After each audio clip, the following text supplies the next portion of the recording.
সুপ্রিয় দর্শক, বেলা অবেলা সারাবেলা অনুষ্ঠানে আপনাদের সবাইকে আমন্ত্রণ জানাচ্ছি।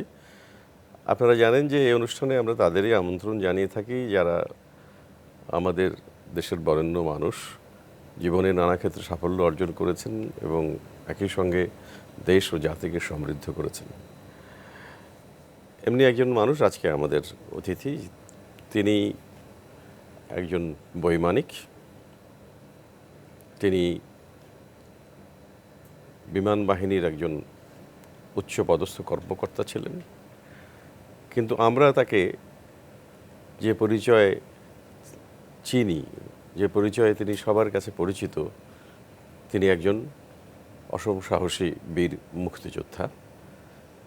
জীবনকে হাতে নিয়ে যারা দেশ মাতৃকাকে মুক্ত করবার জন্য যুদ্ধে ঝাঁপিয়ে পড়েছিলেন, যাদের অসীম সাহসিকতায়, দৃঢ়তায় ও কৌশলে শত্রুরা পিছু হটতে বাধ্য হয়েছিল, তিনি তাদেরই একজন। তিনি বাংলাদেশ বিমান বাহিনীর সাবেক প্রধান, মুক্তি বাহিনীর ডেপুটি চিফ অফ স্টাফ, অর্থাৎ আমরা যেটা বাংলায় বলি যে তিনি উপপ্রধান সেনাপতি, এবং বর্তমানে রাজনীতিবিদ এবং বর্তমান সরকারের পরিকল্পনা মন্ত্রী। তিনি আমাদের খুবই কাছের মানুষ, আমাদের অত্যন্ত শ্রদ্ধার মানুষ, এয়ার ভাইস মার্শাল একে খন্দকার বীরুত্তম। স্যার, আপনাকে অনেক ধন্যবাদ, আপনি কষ্ট করে আমাদের স্টুডিওতে আজকে এসেছেন। আমরা একটু ঘরোয়া পরিবেশে কথা বলি এবং আমরা শুরু করতে চাই একেবারে শুরু থেকে, অর্থাৎ আপনার জন্ম থেকে। নিশ্চয়ই আপনি শুরু করতে পারেন। আপনার দেশের বাড়ি কোথায় এবং আপনার জন্ম কোথায়? আমার দেশের বাড়ি হচ্ছে পাবনা, কিন্তু আমার জন্ম হয়েছিল রংপুরে, কারণ আমার আব্বা ছিলেন গভর্নমেন্ট অফিসার। তা সেই জন্য তিনি বিভিন্ন ডিস্ট্রিক্টে পোস্টিং পেতেন। রংপুরে আমি জন্মগ্রহণ করেছি, কিন্তু রংপুরে আমি পড়াশোনা করিনি। সেখান থেকে আমার যে স্মৃতিটা মনে পড়ে রংপুরের পরে, সেটা হচ্ছে বগুড়া। তারপরে বগুড়া থেকে যাই নওগাঁ, নওগাঁ থেকে যাই রাজশাহী, রাজশাহী থেকে যাই মালদা, মালদা থেকে যাই মেদিনীপুর, তারপরে মেদিনীপুর থেকে আবার রাজশাহী চলে আসি। তারপরে রাজশাহীতে আসি আমি কলেজে পড়তে, কলেজে পড়ে তারপরে আমি ইঞ্জিনিয়ারিং কলেজে পড়তে আসি ঢাকায়। আমরা এখানে আসবো আরেকটু পরে, আমরা ছোটবেলায় আরেকটু থাকতে চাই। আমি একটু শুনে নেই, সেটা হলো যে আপনার আব্বার নাম কি ছিল? আমার আব্বার নাম ছিল খন্দকার আব্দুল লতিফ, উনি ডেপুটি ম্যাজিস্ট্রেট ছিলেন। ও, ডেপুটি ম্যাজিস্ট্রেট ছিলেন। জি। আর আপনার আম্মার নাম? আরেফা খাতুন। আচ্ছা, উনি কি কিছু করতেন? না, উনি কিছু করতেন না, উনি গৃহবধূ ছিলেন। কিন্তু স্কুল জীবনে যেটা হয় আর কি, যে আমরা মানে পড়াশোনায় মনোযোগ কেমন ছিল, বা খেলাধুলার দিকে বেশি মনোযোগ ছিল কিনা? প্রথম দিকে আমার খুব মনোযোগ ছিল লেখাপড়া, এবং I was fairly good student. কিন্তু আমার মনে পড়ে যে বিভিন্ন জায়গা বদলের সাথে সাথে আমার সেই কনসেন্ট্রেশনটা কমে আসে, এটা আমি নিজেই টের পাই। তো এই স্কুলে থাকতে কি স্যার আপনি খেলাধুলার দিকে কেমন ঝোঁক ছিল? খেলাধুলা আমি খুব ভালোবাসতাম। আমি বিশেষ করে ক্রিকেট খুব খারাপ খেলতাম না। পার্টিকুলারলি আমার মানে যে গেমে আমি একটু ভালো খেলতে পারতাম সেটা ছিল ফুটবল।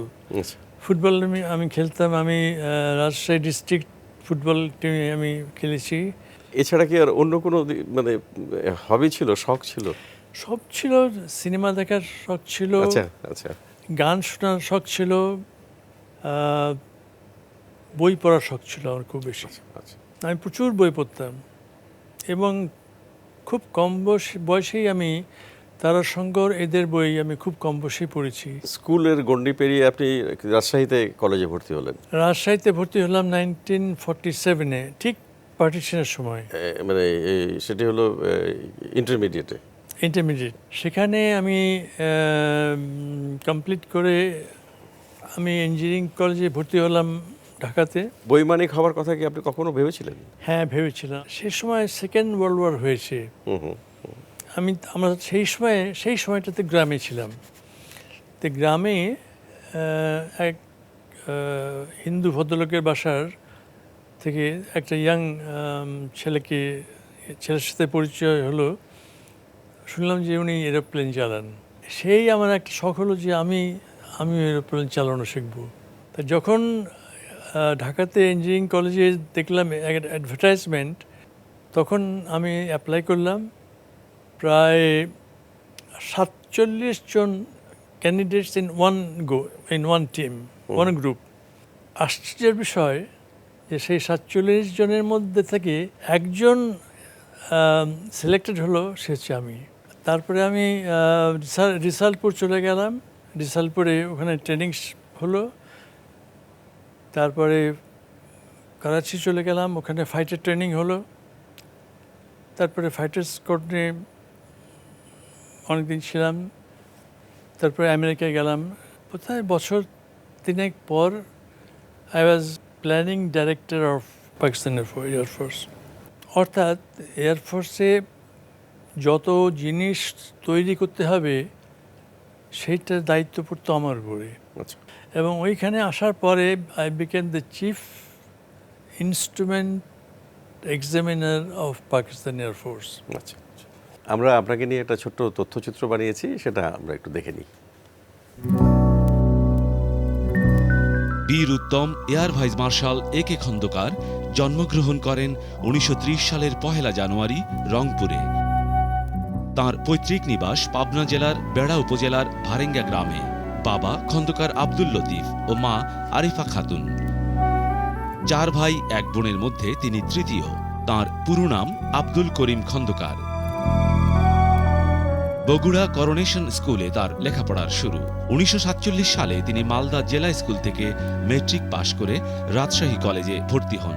সেখান থেকে 1949 সালে ইন্টারমিডিয়েট পাশ করেন এবং ঢাকার ইঞ্জিনিয়ারিং কলেজে ভর্তি হন। কিন্তু সেখানকার পড়া শেষ না করেই 1951 সালে পাকিস্তান বিমান বাহিনীতে যোগ দেন তিনি। দীর্ঘ সময় পাকিস্তান বিমান বাহিনীতে অনেক গুরুত্বপূর্ণ দায়িত্ব নিষ্ঠার সাথে পালন করেছেন। এরই মাঝে শুরু হয় মুক্তিযুদ্ধ। দেশের এই সংকটময় মুহূর্তে মাতৃভূমিকে মুক্ত করার যুদ্ধে ঝাঁপিয়ে পড়েন এই নির্ভীক যোদ্ধা। মুক্তিবাহিনীর উপপ্রধান সেনাপতি ও চিফ অফ এয়ারফোর্স হিসেবে দায়িত্ব পালন করেন তিনি। স্বাধীনতার পর বাংলাদেশ বিমান বাহিনীর প্রতিষ্ঠাতা চিফ অফ স্টাফ হন এবং বিমান বাহিনীর প্রধান হিসেবে দায়িত্ব নেন। এছাড়া তিনি ছিলেন বাংলাদেশ বিমানের প্রথম চেয়ারম্যান। 1976 সাল থেকে 1982 সাল পর্যন্ত অস্ট্রেলিয়ায় বাংলাদেশ হাই কমিশনার এবং 1982 সাল থেকে 1986 সাল পর্যন্ত ভারতে বাংলাদেশের হাই কমিশনার হিসেবে দায়িত্ব পালন করেন। 1986 সালে বাংলাদেশ সরকারের পরিকল্পনা মন্ত্রী নিযুক্ত হন তিনি। 1998 সালে এবং 2008 সালে তিনি জাতীয় সংসদ সদস্য নির্বাচিত হন। বর্তমানে তিনি বাংলাদেশ সরকারের পরিকল্পনা মন্ত্রী হিসেবে দায়িত্বরত। এছাড়া তিনি সেক্টর কমান্ডার ফোরামের চেয়ারম্যান হিসেবেও দায়িত্ব পালন করছেন। ব্যক্তিগত জীবনে এ.কে খন্দকার 1963 সালে ফরিদা খন্দকার জেসমিনের সাথে বিয়ে বন্ধনে আবদ্ধ হন। 50 বছর 51 বছর চলছে, ঘর করছে। দুজনের বোনের বিল না হলে কি এতদিন চলতে পারবে? 63 সালে বিয়ে হলো, 65 সালে যুদ্ধ। সেই যুদ্ধে সঙ্গ দিলাম পুরো রিং রোড খালি, আমি একা বাচ্চা নিয়ে। তারপরে ওখান থেকে আসলাম বাংলাদেশ, 71 সালের যুদ্ধ। সেখানেও তো সব ছেড়ে সবাই গেছিল, আমি তোকে ছেড়ে যাইনি, সঙ্গে দিয়েছি, আজ পর্যন্ত সঙ্গ দিয়ে যাচ্ছি। রাজনীতিবিদ তোকে আমি বলবো না, কারণ ওই রাজনীতি ঘোরপ্যাচ ও কোনোদিন বুঝেও না। আমি আমার যেটুকু দেখা রাজনীতি ঘোরপ্যাচ বুঝে না, কিন্তু সত্যি একজন সৎ মানুষ ও সততার জন্য তাকে আমি ভীষণভাবে শ্রদ্ধা করি। এই দম্পতির 2 ছেলে ও 1 মেয়ে। সন্তানেরা প্রত্যেকেই প্রবাসী। বাবা হিসাবেও ছেলে মেয়েদের দায়িত্ব পালন করেছে, ছেলেমেয়েরা প্রতিষ্ঠিত হয়েছে। বাইরের মানুষ বোধহয় কেউ বলতে পারবে না যে ও রাগে। রাগ আমাকে দেখতে হয় মেয়ের সাথে, আমার এখন থেকেই শেষ। বর্তমানে অবসর সময়গুলো স্ত্রীর সান্নিধ্যে সুন্দরভাবে কাটছে।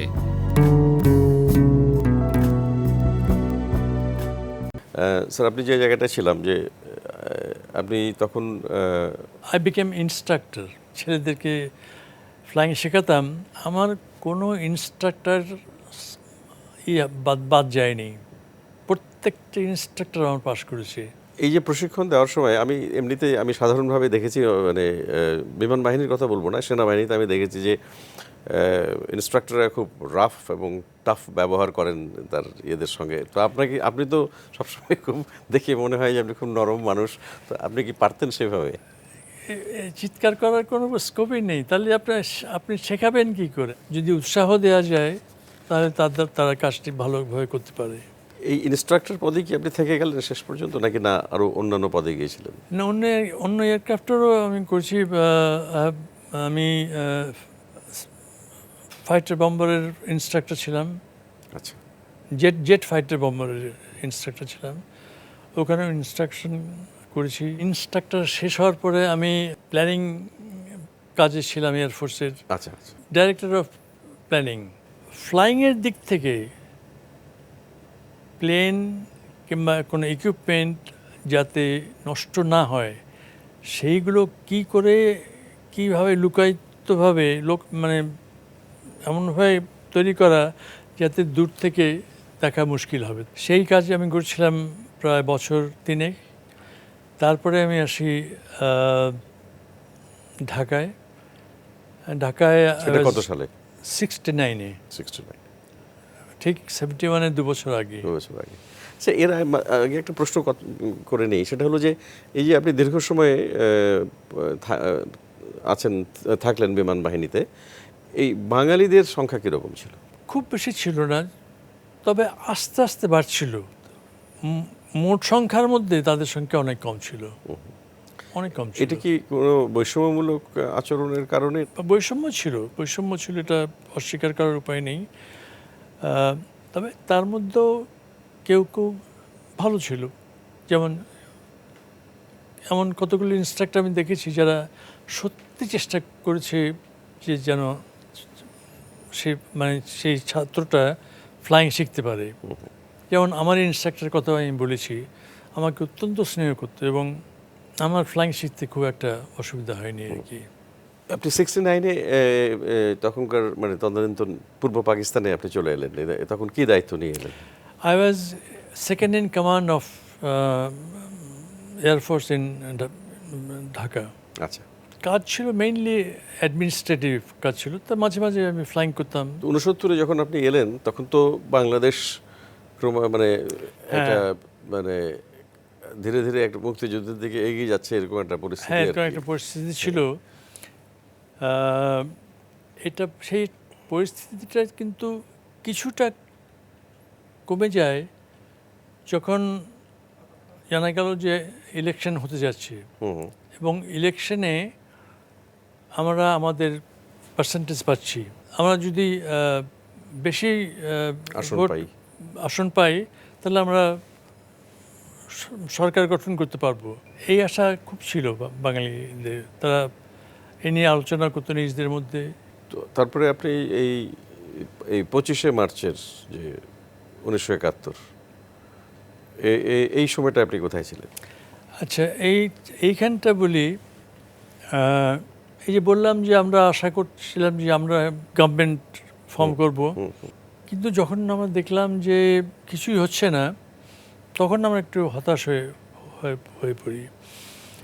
আচ্ছা, সেই সময় আবার রাওয়ালপিন্ডি থেকে একটা খবর আসলো গভর্নমেন্ট হবে ঢাকায়, সেই জন্যই ঢাকায় সবচাইতে বড় প্যারেড হবে। তো যেহেতু আমি বাঙালি ছিলাম, সিনিয়র মোস্ট বাঙালি ছিলাম, তারা ডিসাইড করলো যে এই প্যারেডে আমি প্যারেড কমান্ডার হব। তো একদিন হঠাৎ একটা টেলিগ্রাম আমার কাছে পাঠিয়ে দেওয়া হলো যে দি প্যারেড হ্যাজ বিন ক্যান্সেলড। সেই দিন আমি আর্মি হেডকোয়ার্টারে গেলাম। সেই সময় ওটা পড়েই আমি চলে গেলাম। যে ঘরটাতে আমি ঢুকি যে অফিসারের সাথে আলোচনা করতাম এই নিয়ে, ঢুকতেই দেখি আরও অনেক অফিসার ওখানে বসে আছে, সিনিয়র অফিসার্স। আমাকে দেখেই তারা একটু মানে আনসেটেলড হলো। আমি পরিষ্কার বুঝলাম যে আমি মোটেই ওয়েলকাম নই। তা আমি চলে আসলাম। হঠাৎ দেখি যে একটা বোয়িং 707 আসছে। তাই আমি বললাম, এখন তো প্লেন আসার কোনো কথা ছিল না, এখন আসছে কেন? তা আমি ঔৎসুক্যের বসে আমি দাঁড়িয়ে থাকলাম যে আমি দেখতে চাই যে কোন প্লেন আসলো এটা। প্লেন এসে নামলো, নামার পর দেখি যে যত প্যাসেঞ্জার নামলো সমস্ত পুরুষ, সমস্ত প্রত্যেকটি পুরুষ, এবং ওই জওয়ানদের সিভিলিয়ান পোশাক পরে আছে। তার মানে ওই যে যাত্রীবাহী বিমানে করে এসছে, ওরা সৈন্যরা এসছে। যাত্রীবাহী বিমানে করে এসছে। আমার খুব আশ্চর্য লাগলো যে এটা তো হওয়ার কথা নয়, কারণ সাধারণত কোনো প্লেন আসার আগে আমি জানতে পারি যে এই প্লেনটা আজকে আসবে এবং অমুক সময় ল্যান্ড করবে। এটা সম্বন্ধে আমাকে কোনো কিছু জানানো হয়নি। তখন থেকে আমি দেখতে লাগলাম যে প্রত্যেক দিন 707, C-130, বিরাট এয়ারক্রাফট C-130, ওগুলোতে করে সব পুরুষরা আসছে, বন্দুক, গানস এইসব নিয়ে আসছে, অস্ত্র সরঞ্জাম সব নিয়ে আসছে বোঝাই করে। তা আমি এই খবরগুলো কিন্তু আওয়ামী লীগে পাঠিয়ে দিতাম। তারপরে 25শে মার্চে আমি দেখলাম যে সমস্ত স্টেশনে একটা বেশ একরকম মুভমেন্ট চলছে। মানে আপনার সঙ্গে কখনো ওইভাবে সরাসরি আওয়ামী লীগ নেতাদের কারোর সঙ্গে যোগাযোগ হয়নি? না। তারপরে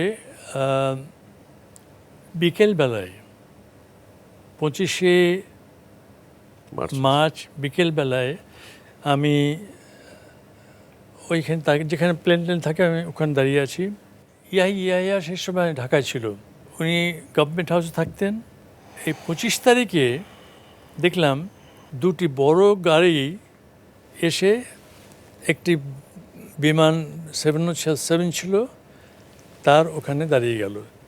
দেখলাম যে এই গাড়ির মধ্যে ইয়াহিয়া খান বসে। আমার তখন মনে হলো যে সামথিং টেরিবলি রং।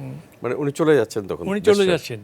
সেই সময় আবার আওয়ামী লীগের কয়েকটা টেলিফোন নাম্বার ছিল যে কোনো কিছু জানাতে হলে এই নাম্বারে ফোন করুন। আমি ওই নাম্বার নিয়ে আমি টেলিফোন করে সঙ্গে সঙ্গে জানালাম যে ইয়াহিয়া খান এই মাত্র চলে গেল। আমার বিশ্বাস something wrong is going to happen, I don't know what. আমার ধারণা নেই কী হবে, কিন্তু কিছু একটা হতে যাচ্ছে। তারপরে আমি শুয়ে আছি 25 তখন প্রায় 11:30, 11:15 এরকম বাজে। হঠাৎ শুনি যে ঘর ঘর ঘর ঘর করে শব্দ হচ্ছে। আমি ঘর অন্ধকার ছিল, কিন্তু আমি পর্দাটা খুলেই দেখতে পেলাম যে সমানে ট্যাঙ্কস, সাজোয়া বাহিনী চলেছে টাউনের দিকে। আমি বুঝলাম this is what is going to happen নাও। আমার সন্দেহ ছিল না যে কী হবে। কিছুক্ষণ পরেই তো বিরাট সব শব্দ আরম্ভ হলো, চারদিকে আগুন আরম্ভ হলো, চিৎকার, মানুষের চিৎকার। 26 তারিখে আমাদের মেসের পাশে একটা পুকুর ছিল, সেই পুকুরের পাশে গিয়ে আমি দাঁড়িয়েছি। এটা বলছি আমি 26 তারিখ সন্ধ্যের কথা। সেই দিন ছিল যে কেউ বেরোতে পারবে না, কারফিউ ছিল। কিন্তু যেহেতু আমি ইউনিফর্ম করতে পারতাম, ইউনিফর্ম পরে আমি গেলাম। তা কিছুক্ষণ পরে দেখি যে নাখালপাড়া ঘিরে নিল, কিছু ট্রুপস এসে নাখালপাড়াটা ঘুরে নিল। কিছুক্ষণ পরে ফায়ারিং আরম্ভ হলো এবং লোকরা চিৎকার করে বেরোতে লাগলো। I have seen it in my own eyes, right in front of me. তারপরে আমি পরের দিন সকালে আমি গেলাম যে টাউনের দিকে যাব। দেখলাম যে বহু মানে মানুষের মানে ডেড, রিক্সার উপরে, রিক্সা থেকে দূরে, গাড়ির সাথে সব এই করে আছে। তারপর দিনে আমি আমার ওয়াইফকে নিয়ে আসলাম। আমি জিজ্ঞেস করলাম যে আমরা এখানে থাকবো না, আমরা অন্য কোথাও চলে যাব। তো সে এগ্রি উইথ মি যে হ্যাঁ আমি তোমার সাথে, তুমি যাবো, আমি তাতে রাজি আছি। তারপরে যে কি আর বললো সে তো আপনারা সবাই জানেন। আপনি ক্যান্টনমেন্ট থেকে বেরিয়ে গেলেন কবে এবং কিভাবে? ক্যান্টনমেন্ট থেকে আমি ছুটি নিলাম, 20 দিনের মতো ছুটি নিলাম। ছুটি নিয়ে আমার ওয়াইফের বোনের বাসায় ওদিকে গেলাম, ওখানে থাকতে লাগলাম। তবে যখন ছুটি শেষ হলো তখন এসে আবার আমি 3 মাসের ছুটি চাইলাম, দিয়ে দিল সঙ্গে সঙ্গে। কারণ তারা চাইছিল না যে কোনো বাঙালি ওখানে থাক। ততদিনে কিন্তু ওই রেডিওতে শোনা যাচ্ছে জিয়া যেটা পড়ছিল আর কি। তা সেখানে আমাদের সাহস আরেকটু বেড়ে গেল যে তারা তো গেছে, কিছু অনেক ছেলে তো গেছে, আমরা কেন যেতে পারবো না। তখন চিন্তা করলাম যে আমি একা যাচ্ছি কেন, আমি কেন পাইলটসদের বাঙালি পাইলটসদের নিয়ে সাথে না যাই না কেন। তখন ওদের সাথে যোগাযোগ করলাম, প্রত্যেককে এভরিবডি এগ্রিড ইমিডিয়েটলি যে হ্যাঁ আমরা যাব। তখন তাদের সাথে একসাথে করে দুটো রাস্তা ঠিক করলাম, যে একটা রাস্তাতে গেলে যদি আমরা সবাই ধরা পড়ি তাহলে তো সব কেউ যেতে পারবে না, দুটো রাস্তা হলে অন্তত অর্ধেক লোক যেতে পারবে। ও নিজেদের মধ্যে দুটো ভাগ করে নিলেন। হ্যাঁ, নিজেদের মধ্যে দুটো ভাগ করে দুটো রাস্তায় আমরা রওনা হলাম। ফরচুনেটলি আমরা সবাই গিয়ে ওখানে পৌঁছলাম।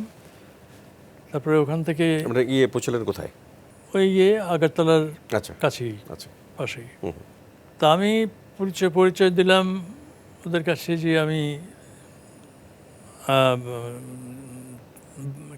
কাপড় বিক্রি করি। স্যার, আপনার আগরতলায় গিয়ে আপনি পরিচয় দিলেন যে আপনি কাপড়ের ব্যবসা করেন। হ্যাঁ, কারণ একটা না একটা কিছু তো বলতে হতো যে কী করছি। তা যাই হোক, আমরা পরদিনই কলকাতা রওনা হলাম সকালে। সন্ধ্যের সময় পৌঁছলাম, ওখানে রাতটা কাটালাম একটা ছোট হোটেলে। পরদিন সকালে আমরা যেখানে আমাদের মন্ত্রিসভা বাস করতো সেখানে যেমন ওসমানী থাকতেন, ওইখানে গেলাম। ওইখানে যাওয়ার তিনেক পরে আমাদেরকে পাঠিয়ে দেওয়া হলো দিল্লিতে। আমার সাথে সিনিয়র অফিসারদের, ওখানকার ওদের সিনিয়র অফিসারদের আলাপ হলো যে তোমরা কী করতে চাও। তা আমি বললাম যে আমাদের পাইলটস আছে, আমাদের পাইলটস দরকার নেই, আমাদের টেকনিশিয়ানস আছে, এখানে যথেষ্ট নিয়ে এসছি, আমাদের টেকনিশিয়ানসের দরকার নেই। তোমরা আমাদের এয়ারক্রাফট দাও এবং এয়ারক্রাফটের পার্টস দাও যাতে করে আমরা ট্রেনিং নিতে পারি। তারপরে হলো কিছুদিন পরে প্রাইম মিনিস্টার সাহেব আমাকে ডেকে পাঠালেন যে আপনি আসেন, কয়েকজন এসছেন, একটু এসে দেখা করেন। তো গিয়ে দেখলাম যে কেবি লাল, যে ডিফেন্স সেক্রেটারি, পিসি লাল, এয়ারফোর্স চিফ, আরও 2-4 জন এরকম ছিল। তা ওনারা বললেন যে আপনারা চান প্লেন, কিন্তু আমাদের তো প্লেন দেওয়ার মতো শক্তি নেই, স্পেয়ার প্লেন। তা আপনারা যদি আমাদের প্লেনে ফ্লাই করেন তাহলে বোধহয় কিছু একটা অ্যারেঞ্জ করা যেতে পারে। তা আমি জিজ্ঞেস করলাম যে আমরা যে আপনাদের প্লেনে ফ্লাইং করব, রুলস অ্যান্ড রেগুলেশনস কোন দেশের হবে, আমাদের দেশের না আপনাদের দেশের? তখন দেখি একটু করলেন, মানে একটু হচকচে ভাবে হলো। তো দেখেন ওটা তো ইন্ডিয়ান রুলসই হতে হবে ওটা দিয়ে। তখন আমি প্রাইম মিনিস্টার সাহেবকে বললাম যে স্যার, সেটা তো সম্ভব না, সবচেয়ে ভালো সমাধান হচ্ছে যে আমাদেরকে কিছু প্লেন দেওয়া। তো ওরা চলে গেলেন, প্লেন আমরা পেলাম না। কিছুদিন পরে আমাকে তাজউদ্দিন সাহেব ডেকে পাঠালেন, দেখেন আপনাদের কিন্তু প্লেন দিয়েছি, আপনারা এবার তরিয়ান যা লোকজন যা আসে সবাইকে একত্র করেন। তো একত্র করার আমাদের দরকার ছিল না, ওদের কাছে সমস্ত ইনফরমেশনই ছিল। সবাইকে একসাথে করে 28 সেপ্টেম্বর 1971 এই দিন আমাদেরকে তারা আমাদের যেখানে ঘাঁটি করার কথা সেখানে রাখল সবাইকে। সেই দিন থেকে আমাদের এয়ারফোর্স, আমরা বললাম যে this are our air force day. ওইখানে আমরা তিনটা প্লেন, ছোট্ট 3টা প্লেন, অ্যালওয়েট মানে ছোটো হেলিকপ্টার, সেই হেলিকপ্টারের মধ্যে আমরা যত রকম ওয়েপেন্স সম্ভব উই ফিটেড দোজ ওয়েপেন্স। তারপরে DC-3 সে বড় এয়ারক্রাফট, তার ভেতরে আমরা গর্ত করে যাতে বোম ফেলতে পারি ভিতরে, সেইটা আমরা করলাম। প্লেনের হ্যাঁ, মেঝেতে গর্ত করে। ওটা ডেঞ্জারাস, এগুলো করা, মানে ইট ইজ একটা ছোট স্ক্রু যদি লুজ থাকে তাহলে ফ্লাইং বন্ধ করে, কিন্তু আমরা সেখানে আমাদের এই কাজগুলো করতে হয়েছে। এবং আমাদের ট্রেনিং আরম্ভ হলো রাত্রে করে, সব সময় রাত্রে, কারণ আমাদের প্লেনগুলো ছোট, স্লো, সুতরাং আমাদেরকে যেতে হতো একেবারে গাছের উপর দিয়ে, ওই নিচ হাইটে, এই 25-30 ফিট উপর দিয়ে যেতে হতো। আপনাদের ঘাঁটিটা কোথায় ছিল? ডিমাপুরে, ওইখানেই সব ট্রেনিং আরম্ভ হলো। এটা যে কত ডেঞ্জারাস ফ্লাইং আমরা করেছি সেই সময়, এখন সেসব আর নিজেদেরই আশ্চর্য লাগে যে সেই সময় আমরা এইসব ফ্লাইং করেছি। সবাই, কেউ আপত্তি করেনি। তারপরে আমাকে একটা এয়ারফিল্ড ওদের আছে, সেটা একেবারে আসামের পূর্ব আসামের একেবারে শেষ পয়েন্টে।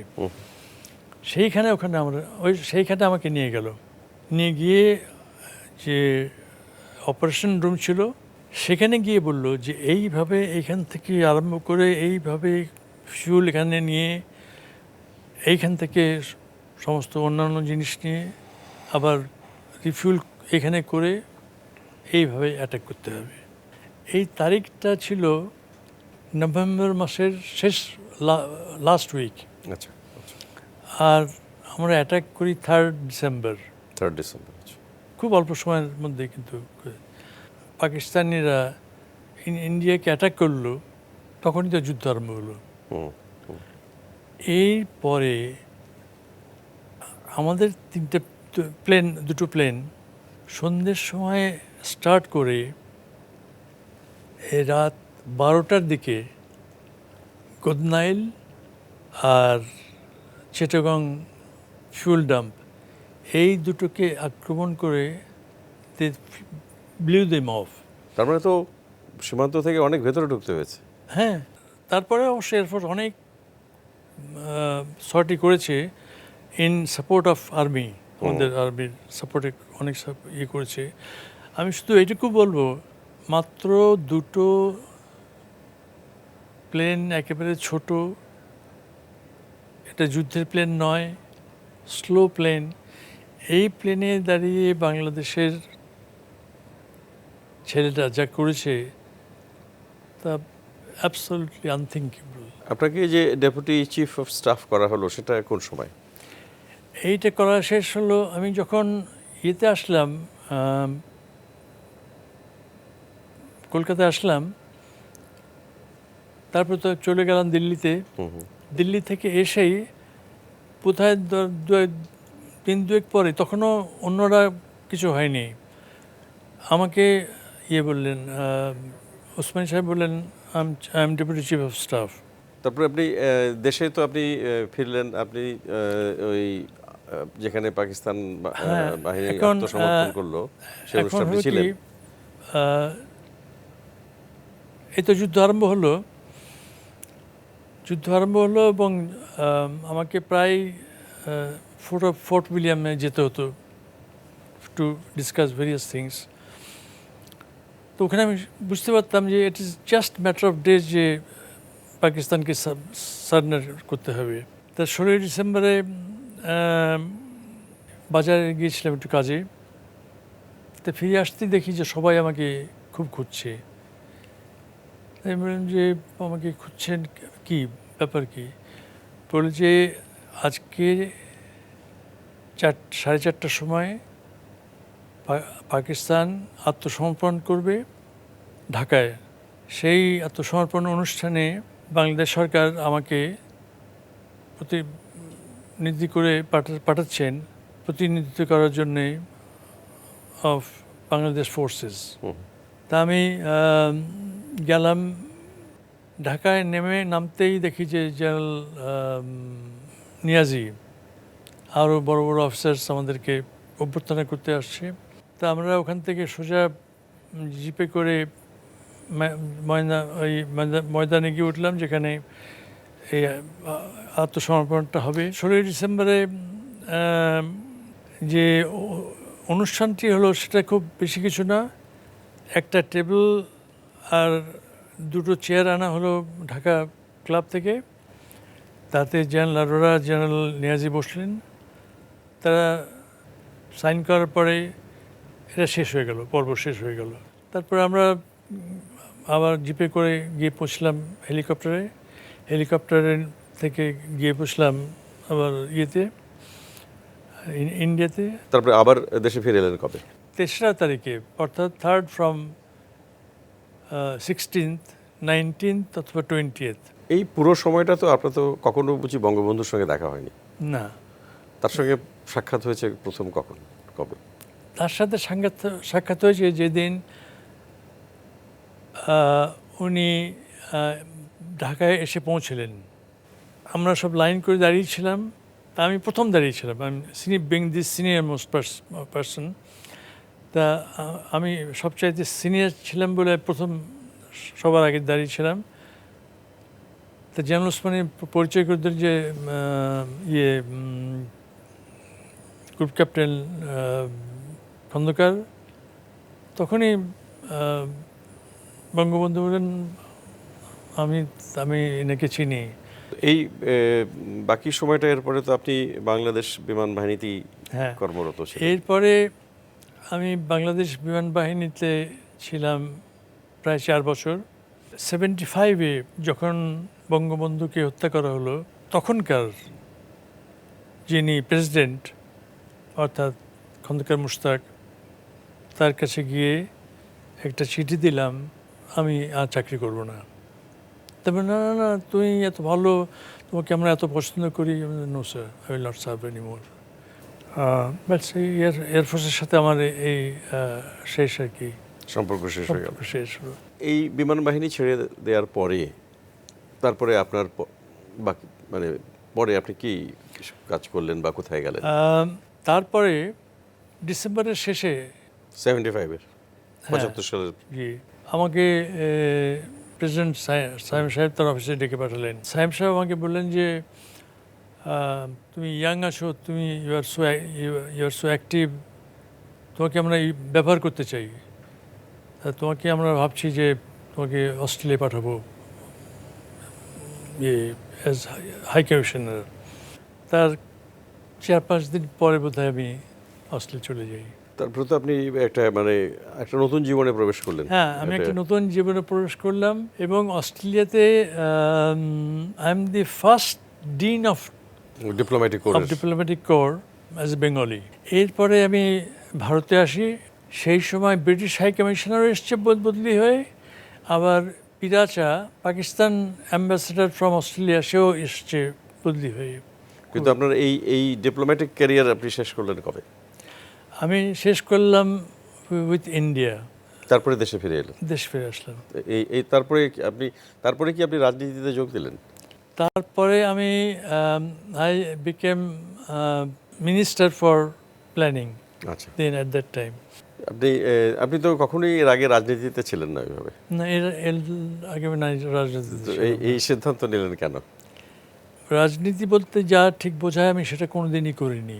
আমি চেয়েছি যে জায়গাটি সুন্দর হোক, লোকদের ইনকাম বাড়ুক, তারা সুন্দর হোক, সেখানে শান্তি থাক।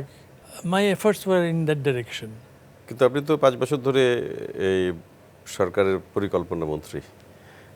এই সময়টা আপনার কি মনে হয় যে আপনি যেসব দায়িত্ব পালন করার কথা ভেবেছিলেন বা যেসব কাজ করবেন বলে ভেবেছিলেন সেগুলো কি মোটামুটি করতে পেরেছেন? হ্যাঁ, আমার মনে হয় যে আমি বেশ কিছু কাজ করতে পেরেছিলাম যেগুলো মানুষের অত্যন্ত উপকারে লাগবে, সেগুলো আমি করতে পেরেছিলাম। কিন্তু আমার মনে হয় we must try to develop more human feelings in oneself. তো আপনি তো সরকার পরিচালনার ক্ষেত্রে একটা দায়িত্ব পালন করছেন দীর্ঘদিন ধরেই বিভিন্নভাবে। পাশাপাশি আপনি আরও কিছু কাজ করেছেন, যে আপনি যেমন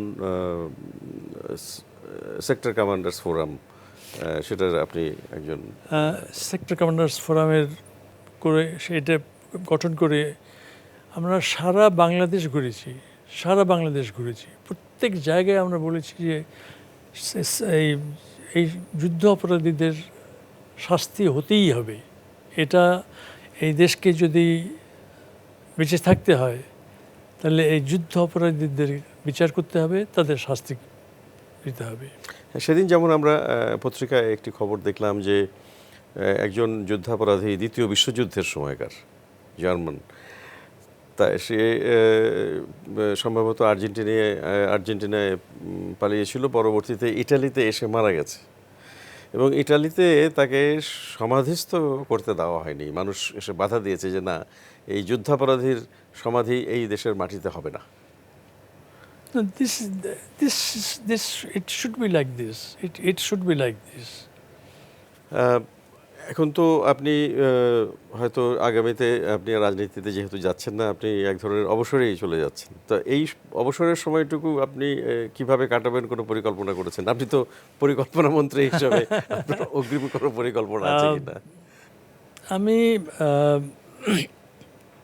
আমার জীবনে যেটুকু হয়েছে তার থেকে যে শিক্ষাগুলো আমি পেয়েছি সেগুলো দিয়ে আমার কিছু লেখার ইচ্ছা আছে।